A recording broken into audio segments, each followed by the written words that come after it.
Bienvenue dans cette nouvelle édition du journal de campagne. Voici les titres. Les cadres du RHDP à la rencontre des opérateurs économiques et jeunes entrepreneurs. Objectif, améliorer le climat des affaires en Côte d'Ivoire. Les détails dans ce journal.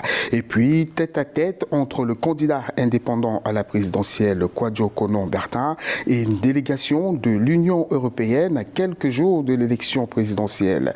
Nous y reviendrons dans ce journal. Également, dans cette édition du journal de campagne, la carte postale de Cocody, une commune d'Abidjan, la capitale économique de Côte d'Ivoire. Comment améliorer le climat des affaires en Côte d'Ivoire? Une question qui a réuni les cadres du RHDP et quelques jeunes entrepreneurs en cette période de campagne électorale. Retour sur cette rencontre avec notre correspondant en Côte d'Ivoire, Ange Bijou-Nomenyo.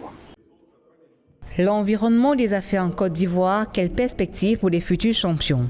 C'est le thème de la rencontre qui a réuni à Abidjan quelques membres du gouvernement ivoirien et les entrepreneurs locaux. La réunion a permis aux jeunes entrepreneurs d'exposer leurs besoins et de gagner en expérience auprès de leurs aînés. Il y a beaucoup de choses qui ont été faites en ce qui concerne les délais de paiement des entreprises qui sont des sous-traitants ou qui sont des prestataires de l'État, mais il y a des efforts complémentaires à faire pour justement permettre aux banques d'accompagner plus massivement les entreprises qui sous-traitent avec l'État. Le financement des entreprises est un problème récurrent. Cette jeune dame était obligée de fermer son entreprise d'événementiel faute de financement. Ma structure est fermée. Vraiment, je suis là ce soir pour que le Premier ministre vraiment fasse quelque chose. Après l'exposé de son problème, le Premier ministre ivoirien a décidé de réagir. Bien, j'ai entendu. Je pense que les membres de mon cabinet ne sont pas loin. Ils vont prendre vos coordonnées. Je vais vous recevoir dans la semaine. Je vais vous accorder 20 minutes. Et pendant 20 minutes, on va travailler. Et après, je vous donnerai rendez-vous dans 6 mois, dans 1 an, pour voir ce qu'on aura pu faire ensemble. Ils étaient près d'une centaine à avoir pris part à cette réunion d'échange et de partage. En termes d'innovation et de start-up, la Côte d'Ivoire fait partie des pays les plus cotés en la matière. 98% de ces petites et moyennes entreprises drainent le tissu économique du pays. Tête-à-tête à huis clos entre le candidat indépendant Kwadwo Konon-Bertin et une délégation de l'Union européenne à quelques jours du premier tour de l'élection présidentielle en Côte d'Ivoire. Des échanges qui ont porté essentiellement sur la bonne marche du processus électoral. Alain Canon et Marie-Josette Begré. Le candidat indépendant Kwadwo Konon-Bertin a eu une rencontre à huis clos avec une délégation de l'Union européenne à son QG à Abidjan de Plateau. Les échanges ont porté essentiellement sur la bonne marche du processus électoral, selon KKB. Il s'agissait pour la délégation de l'Union européenne de faire le point du suivi de l'institution à quelques jours des échéances électorales. Ils sont là pour nous accompagner tout au long du processus électoral, donc il y a une action de suivi pour faire le point quand on a le temps, quand le temps nous le permet. Nous nous sommes occupés. On a pu dégager un moment aujourd'hui pour recevoir à nouveau l'Union européenne pour faire le point et évaluer les choses. Nos objectifs communs, c'est d'aller à des élections apaisées pour le bonheur du peuple. Eux nous encadrent, nous accompagnent. Donc c'est de savoir si à tout moment on maintient le cap. Et le cap est maintenu. Kwadwo Konon-Bertin a profité de sa rencontre pour dévoiler ses objectifs de campagne et sa vision de la Côte d'Ivoire. Selon lui, seules les urnes peuvent garantir la paix. La seule manière d'arriver au changement est de voter. Il invite donc les Ivoiriens à aller aux urnes. Venez dans les urnes, venez voter, exprimez votre désir. Rien ne peut freiner la volonté d'un peuple. Rien ne peut résister à un peuple si tant est que ce peuple est debout, qu'il a une volonté à exprimer. Venez exprimer votre volonté dans les urnes. Arrêtez de brûler, de mettre les vies des autres en danger. Kwadwo Konon-Bertin poursuit sa campagne électorale à Abidjan et dans l'intérieur du pays.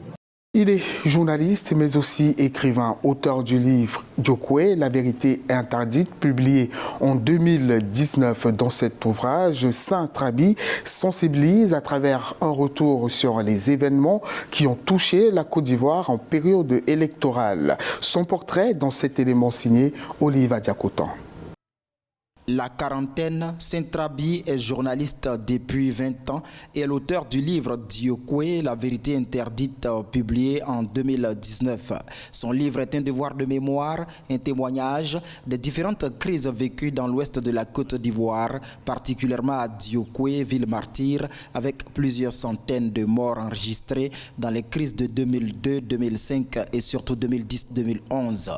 L'œuvre illustre à travers des photos prises par l'auteur lui-même les tueries et souligne la responsabilité partagée des belligérants dans ces différentes crises. J'ai décidé d'écrire ce livre pour me libérer en fait.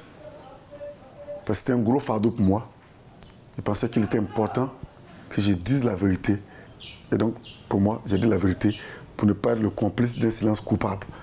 Parce qu'il me tait, c'est complice d'un silence coupable qui pesait énormément.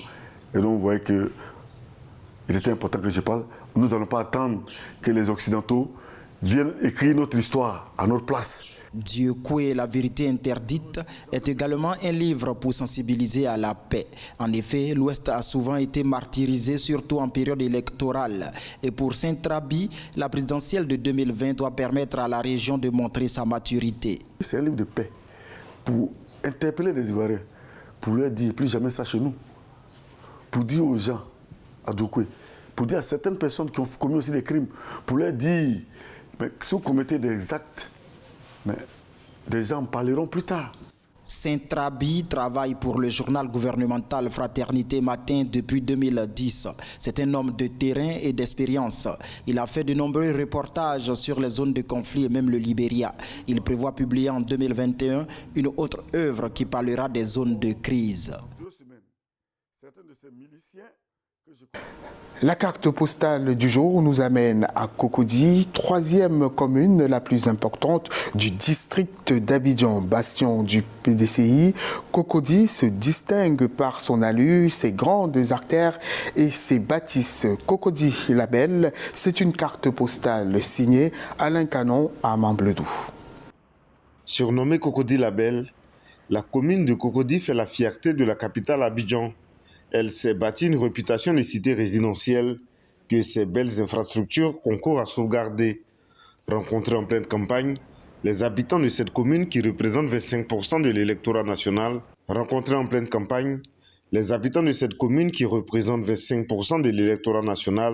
formulent des vœux à l'intention du prochain président.